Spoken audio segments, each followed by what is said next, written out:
have more on this now with Warren Coates, former monetary expert with the IMF. He joins us now in the studio. Good to have you here. Explain to us, I mean, there's a lot of technical issues here, but I want to start with kind of a base case here. Why do we care, why are we so obsessed with when the Fed cuts back on their stimulus program? Because those who are planning their investments in the market or have investments that might want to rearrange them make money if they know when that happens. And so you have the amount of money that the Federal Reserve is pumping into the economy, and this is the stimulus. And then you have the other half, which is this interest rate that a lot of people see, whether you're using credit cards or you're using mortgages. Right. Are the two related, or are they on a very separate timeline?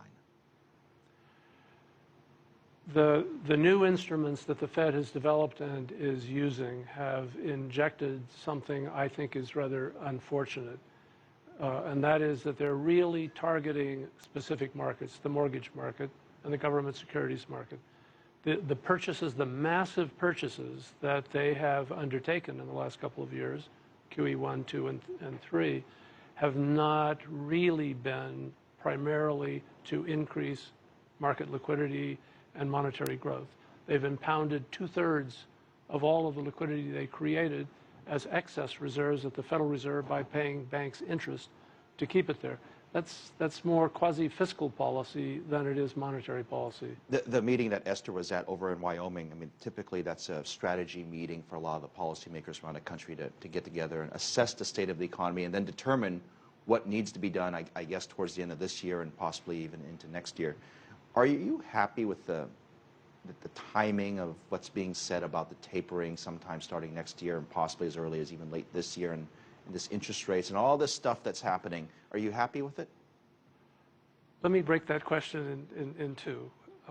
One, I think interest rates have been far too low for far too long, so I'm not happy with the thrust of policy in the last couple of years, although I think policy was outstanding in 2008 when there was a liquidity crunch with Lehman Brothers collapse and so on. So I think the Fed did a tremendous job then, but has kept the foot on the throttle too long.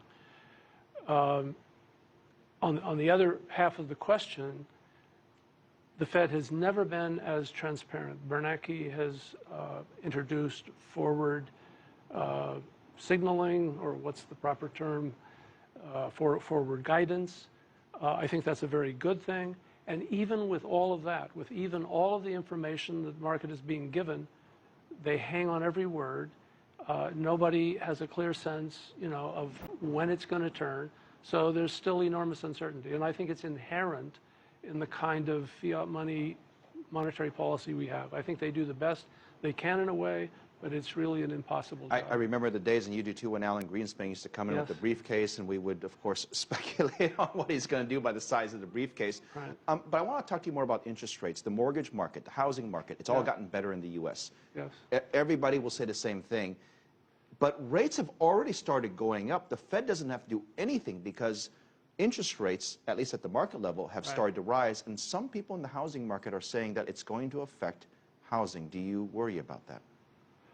I worry that the housing bubble has already been, or the process of reflating it has already gotten underway and is potentially dangerous. I'm not worried about interest rates slowly and gradually moving back up. I'm worried about them staying low.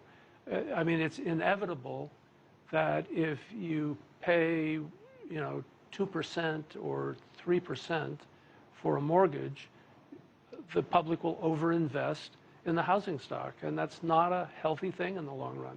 You were with the IMF. Christine Lagarde was also at this meeting as well. And I don't recall a time when the head of the IMF's and their comments was so important at this meeting. She was there. I'm sure she likely talked about the emerging markets and the impact it would have on other countries. Yes.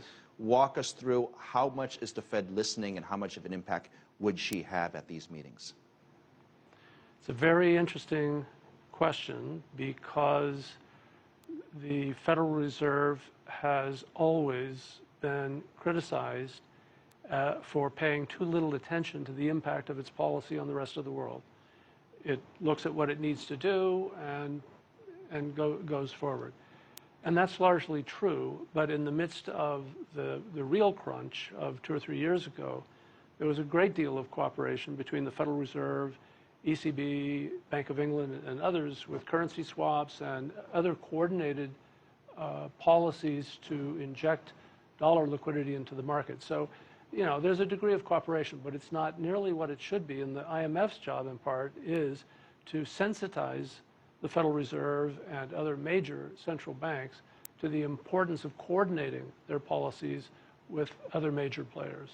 I thought it was just a simple question. Warren Coates, thank you very much for coming. Always good to have you on the show here.